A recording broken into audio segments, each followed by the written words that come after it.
Tonight, 9 on your side is following up on a story we first brought to you in August on conditions at a cemetery in Farmville. People with loved ones in their final resting place have been upset with the cemetery's upkeep. WNCT's Kara Gann joined us now in the studio with an update. Kara.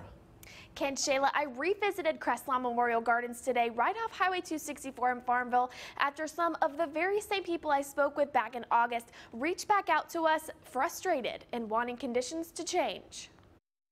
It's not getting any better. Mervyn Taylor, who recently buried his mother at Crestlawn Memorial Gardens, says the conditions may have slightly changed, but they are still not up to his standard. And Mom was buried out here on August 6th, and their headstone was still laying over here in the side, hadn't been put back on the grave. He says vases are missing from graves or either taken during maintenance and not replaced. He also says tombstones are damaged by landscaping tractors. We would like to see them take more responsibility, deed the graves, and hold aside and dress them back up like they should be done, like other cemeteries are. Problems in which he has voiced to the North Carolina Cemetery Commission. The Cemetery Commission did respond back to me with a letter, but the complaints we had have not been taken care of.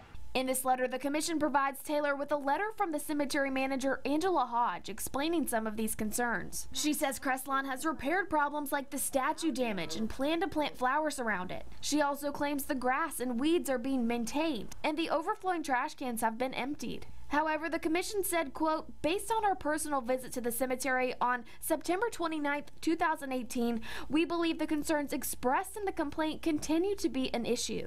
What would you like the commission to understand and know? I would like the commission to know that this has been an ongoing problem for the last 2 or 3 years. People are going buying graves in other cemeteries now. They got graves out here.